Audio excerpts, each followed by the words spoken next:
Welcome back. We'll be starting with the Kurukshetra July 2017 analysis. Now this edition focuses on rural health. As we know, out of the 121 crore population, 83 crore nearly live in the rural areas. Hence, rural health is a very important topic that we would be understanding, and therefore Kurukshetra focuses on the rural development, which is a major segment. Now in this edition, the first article by JP Nadda, who is the Minister of Health and Family Welfare, is very important. You can expect a lot of questions from that first lesson itself, or the first article itself. Now some of the highlights and the targets that the government has established for to eliminate Kala Azar and filariasis by 2017, eliminating leprosy by 2018, eliminating measles by 2020, eliminating TB by 2025. So these are some of the goals and the targets that government has set up. Now under the universal immunization program, the number of vaccines has been increased from 6 to 12. Now India was supposed to be declared yaws free by 2020. However, we have achieved the target much before. In 2016, India was declared yaws free. Similarly, maternal and neonatal tetanus elimination was expected to be completed by December 2015. However, we achieved it ahead in April 2015. Now there are two important policies that have come up. The National Health Policy 2017, after a gap of 15 years. Again, the next important one is the mental health policy. So both of these are very important for your upcoming GS. We would be discussing those in detail in the topics below. Now some of the important highlights again, the budget for health has been increased. There has been an increase of 5,000 PG seats per year up to certain time period, so that there are more experienced and qualified doctors in the rural areas. The concept has been shifted from fitness to wellness, and the 4th and the 5th states to be declared the open defecation free areas are rural Uttarakhand and rural Haryana. 21st June is now celebrated as International Yoga Day. Now coming up to the article that we talked about, it talks about the universal immunization program. As we said, number of vaccines have been increased from 6 to 12. The idea is to reduce the mortality, to increase the life expectancy, to have a more healthy and better life. Now there are many diseases which move with the migrants. So migrants move from one place to another, and along with them the pathogens move. So curbing that and checking that is very important. So this immunization program till 1992 was the part of Child Survival and Safe Motherhood program. Since 1997, it has been the part of National Reproductive and Child Health Program. Since 2005, it came under the National Health Mission. Now, Mission Indradhanush has been recently started. This Mission Indradhanush talks about vaccinating the children. So, 2.6 crore children have been immunized so far. The idea is to increase the immunization coverage from the existing 1% to at least 5 to 7%. It has now covered nearly 500 districts, and 555 lakh pregnant women have been vaccinated for tetanus toxoid. Again, ORS packets have been distributed and zinc tablets have been given to children. Now these are the major 11 vaccines that are being administered. Rubella and rotavirus are some of the important ones. Rotavirus is mainly meant to prevent diarrhea in the selected districts, and Japanese encephalitis is endemic to certain diseases. It has been introduced in 2006 in the areas of Assam, UP and West Bengal. Now rubella has been merged with measles, and there is a common MR vaccine that has been given. There are nearly 90 lakh immunization sessions and 27,000 cold chain points that have been established. The last case of polio in India was detected in 2011. After that, India talked about moving from a trivalent OPV, that's oral polio vaccine, to a bivalent oral polio vaccine. And now since 2015, you have the inactivated polio vaccine that has been administered to the children. Southeast Asia region, the complete Southeast Asia region including India, you have been certified polio free on 27 March 2014. Now as we said, measles was the part of routine immunization in 1985. The second dose was started in 2010, and now all the states across India have 2 regular doses of measles that are being administered. Similarly, hepatitis B was started as a pilot project in 2002, now administered throughout India since 2010. Till now there was a trivalent vaccination that was prevalent, that was DPT, diphtheria, pertussis and tuberculosis. Now it has shifted to a pentavalent vaccine which includes hepatitis B, diphtheria, pertussis, then you have tetanus and Hib. So initially it was launched in just the two states of Kerala and Tamil Nadu in 2011 and now covers all the states. Now rubella has been worked out as MR, that's measles rubella, in 2017, and nearly 97% coverage has been done for the same. The idea is to launch the pneumococcal conjugate vaccine in Himachal Pradesh, Uttar Pradesh and Bihar during the first phase, and this is something new that is being planned to be introduced in the UIP or the Universal Immunization Program. It is so far not a part of UIP. So these are some of the important ideas that we have discussed. Now coming on to the National Health Policy, very important for your upcoming examination. Now National Health Policy, as we know, we'll first understand or form a kind of background how it started. So Article 47 under Directive Principles of State Policy talk about raising the standard of living for the common man. In 43, Joseph Bohr Committee talked about one bed for 550 people and one doctor for at least 4,600 people. In 46, there were three levels that were administered or created: PHC, CHC and district hospital. So PHC was the primary health care, then you had the CHC, the community health care, and on the top you had the district hospital. PHC was meant to cater 40,000 people, CHC was meant to cater 5 PHCs, include 5 small PHCs or have 30 beds at least, and district hospital was meant for 200 beds. The idea was to decrease the infant mortality rate, maternal mortality rate and the neonatal, that's below 1 year's mortality rate. So mortality rate is the death rate. So for infants, for mothers and for children below the age of 1 year, that's neonatal mortality rate. The idea was to increase the life expectancy, work around family planning. Now in 78, primary health care was to be given to all people and that idea was adopted. In 83, the first health policy was released. 2002, the health policy was released which talked about increasing the public investment to 2% of the GDP.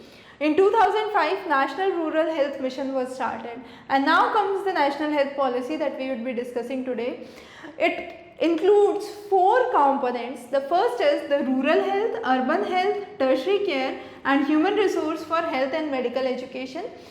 Now it talks about beyond the child care and the reproductive care, more to communicable and non-communicable diseases. It includes 2 departments, the health department and the family welfare department, which have flexible financing and aims to monitor various institutes. The idea is to establish a National Health System Resource Center to have a kind of electronic database for all the patients, have a portal, Mera Aspatal, where patients can give the feedback about the hospitals. Then you have ASHA, those are the accredited social health activists. These workers will be employed. More facilities would be provided for emergency patients and maternity cases where you would provide ambulance services. Then again 48 hours, up till 48 hours of delivery, the mother would be provided free transportation, free drugs and free blood if required. A stay of 7 days for a cesarean and 3 days for a normal delivery. Then all PHC and CHC would have Rogi Kalyan Samiti. Health for all, that would be the vision for the nation. Mission Indradhanush we already talked about, and it aims to have 90% coverage by 2020. The very important one is the India's newborn action plan. Now this aims to reduce, as we said, under 1 year's mortality rate, so neonatal mortality rate. The idea is to bring the neonatal mortality rate to single digit by 2030 and a stillbirth rate to again single digit by 2030. There are various special newborn units, newborn stabilization units and care corners that have been built. Similarly, in 2016, Mother's Absolute Affection Program was started. Some other important programs that we would be discussing includes Rashtriya Bal Suraksha Program, which talks about 4Ds, that is deficiency, disease, developmental delays and disability. So these 4 would be the focus areas. Then you have Rashtriya Kishore Swasthya Karyakram. It talks about adolescent health and it talks about providing weekly iron folic acid to nearly 3.2 crore children and encouraging more of peer education. Pradhan Mantri Surakshit Matritva Abhiyan talks about antenatal care, that's after the child is born, and then this would be held down by medical officers and obs-gynae specialists. It would have nearly 11,000 facilities and 33 lakh antenatal checkup camps. Mission Family Welfare, then you have Janani Shishu Suraksha Karyakram. We already talked about how this runs. Then you have Janani Suraksha Yojana. This started in 2005 under the National Rural Health Mission, and it talked about providing better facilities for delivery at public hospitals. So it reduced the perinatal deaths by 3.7 deaths per 1000 pregnancies and 2.3 neonatal deaths per 1000 live births. Then you have Swachh Swasth Sarvatra. It talks about providing cleanliness and ultimately improving the hygiene conditions. Then you have Pradhan Mantri National Dialysis Program, meant for dialysis patients and kidney patients. Kayakalp program started in 2016, aims at improving the hygiene, sanitation and waste management. Now 2017 highlights includes increasing the health spending to 2.5%. So those were the programs that we discussed. Now the major health policy highlights. So you have 2 beds. The idea is to have at least 2 beds per 1000 of population, providing free drugs and diagnostics in all public hospitals, increasing the life expectancy to 70 years by 2025, reducing IMR to 28 by 2018. 6 states which are performing most worse have a population of 42% and 56% annual population increase. So these would be the focus states. Upgrading the sub-health centers. Now there is another scheme which was announced by Prime Minister in January 2017, and it talks about giving a finance of 6,000 rupees to a pregnant woman, and this would be given in 3 steps. First is 1,000 for registration, after 6 months 2,000, and after the child's first vaccinations are done another 2,000. The idea is to build AIIMS as a national brand and a global brand to increase the tourism facilities. Then the idea was to have one nation, one examination, that is NEET, which was recommended by MCI, the Medical Council of India. So it is a national eligibility entrance test, which is a kind of single medical entrance examination throughout India. We already talked about increasing the PG seats.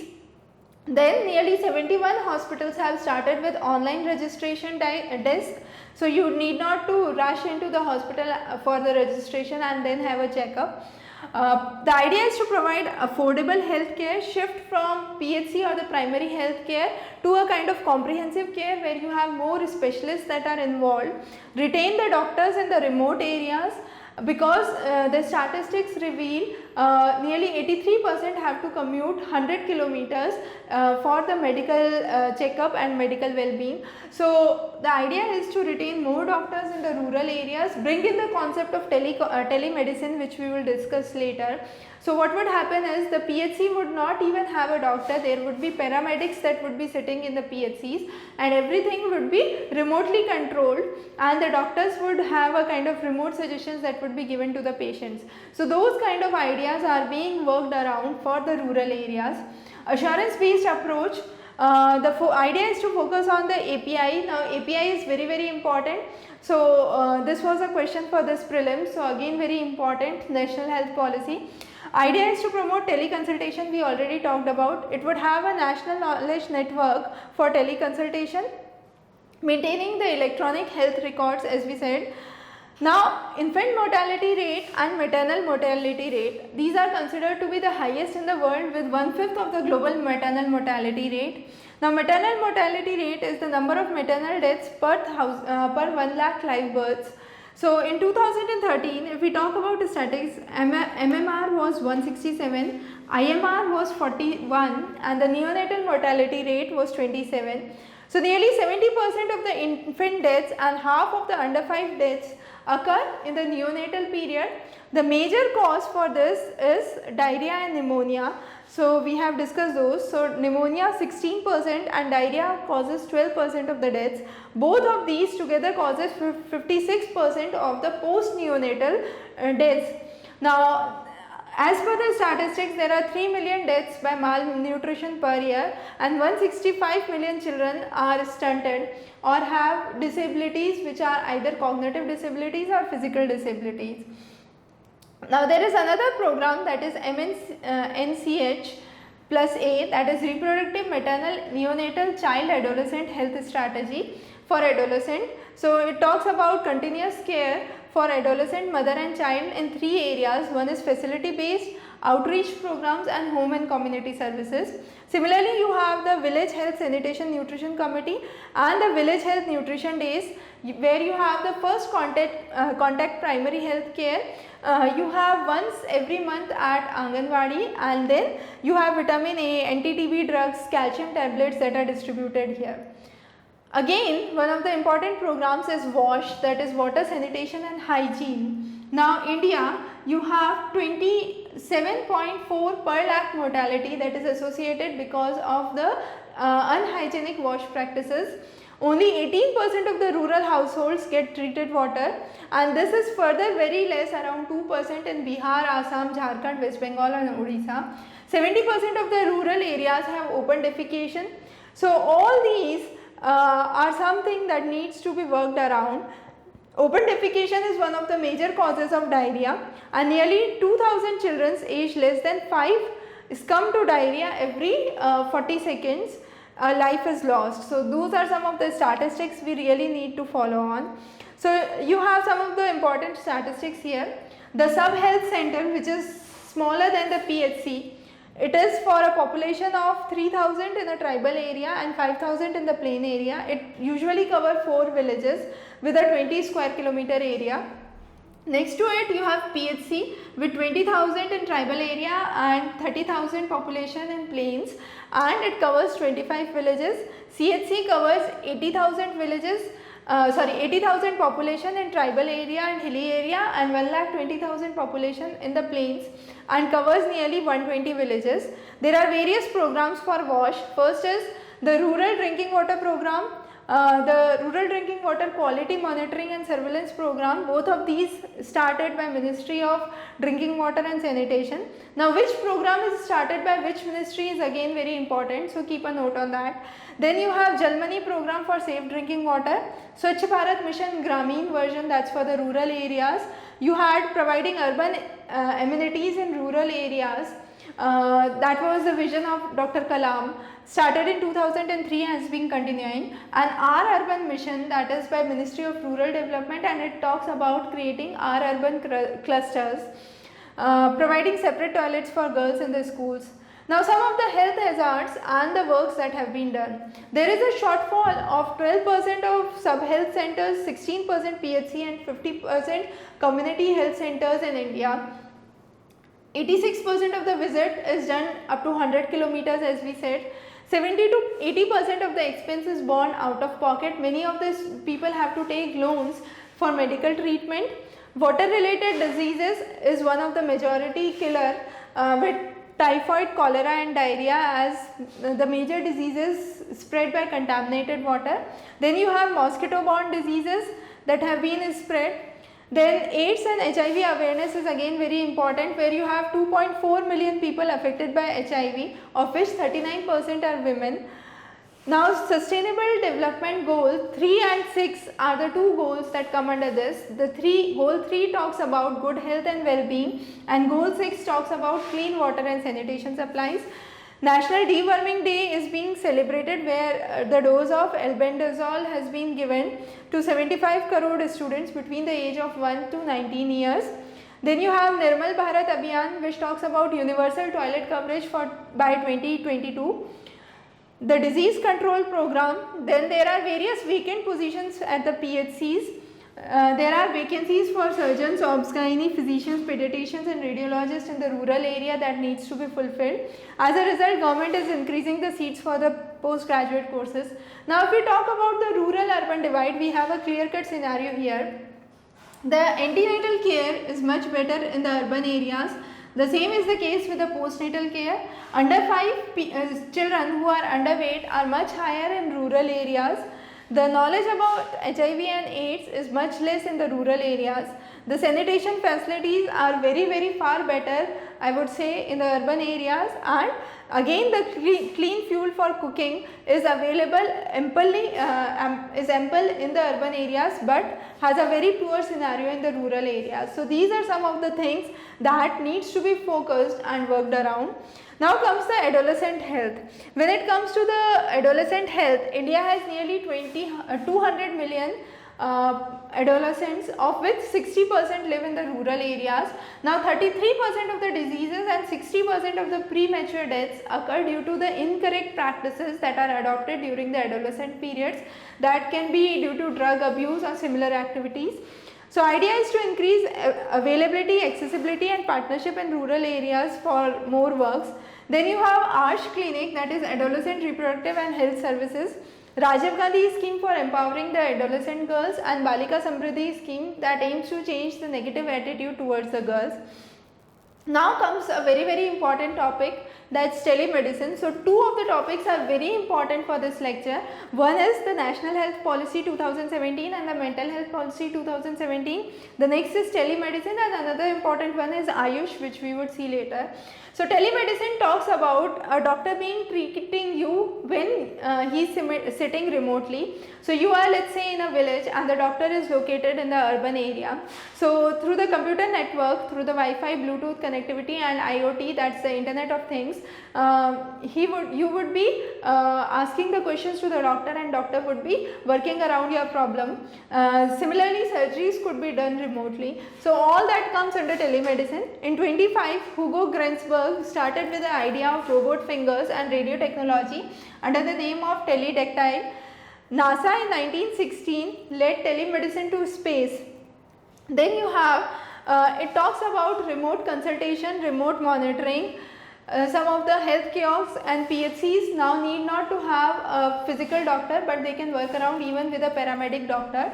So e-Aushadhi and e-Rakt Kosh are two of the important ideas. E-Aushadhi talks about purchase, inventory management and distribution of drugs. E-Rakt Kosh talks about all licensed blood banks in the public and the private health facilities to be connected, and this was piloted in Madhya Pradesh and West Bengal. Then there are various platforms which work as a 24/7 online consultation, which are Practo, Labrate, Ask Apollo and Doctors Insta. There are other online apps like Docs app and Curify, where you have first consultation which is free of cost.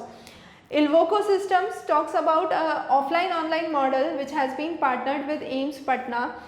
Then there are various startups like Doctor Ke Paas, where you have primary health care in the remote areas of Andhra Pradesh that has been started.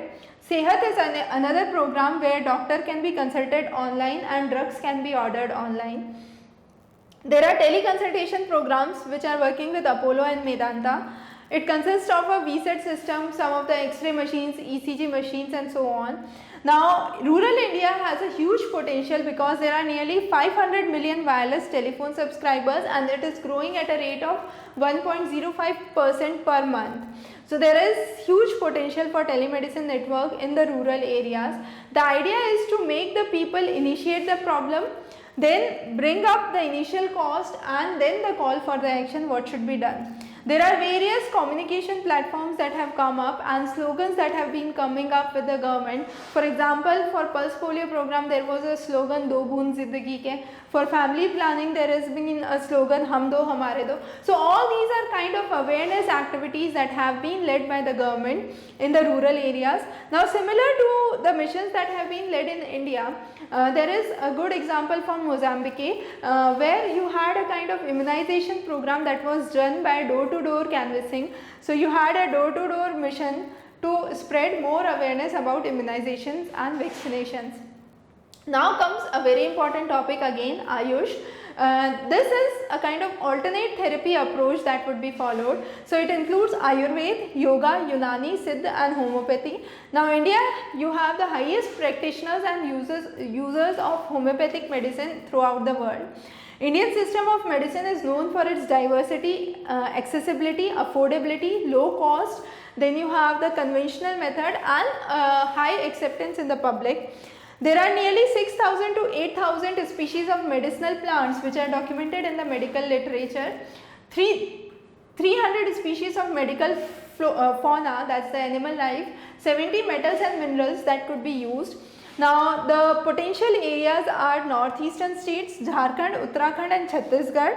There are again alternate therapies like Panchkarma, Yoga and some of the yogic ashrams that have been built that brings in a lot of medical tourism in India. So Ayush education and Ayush drugs, the upgradation professional education is very, very important. Yoga has been listed in the list of intangible cultural heritage of humanity in UNESCO's list, and it has been accepted worldwide by WHO as the Indian traditional medicine system.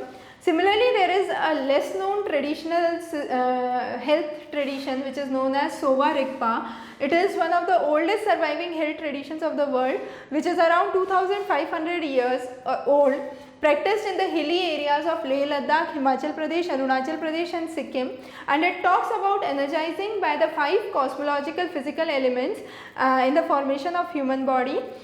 We must learn the lessons from China, which is kind of popularizing and preserving its indigenous medicines in the western country. Similarly, you have Lakulish Yoga University, which was established by Life Mission Trust of Gujarat, and it's the first ever private sector self-financed yoga university in India. So these were some of the basic things you must be aware about the health scenario. We already talked about the major things that you must take into note for your upcoming mains examination. We will be continuing with our series on Kurukshetra and Yojana analysis in the upcoming lectures. Have a good day ahead.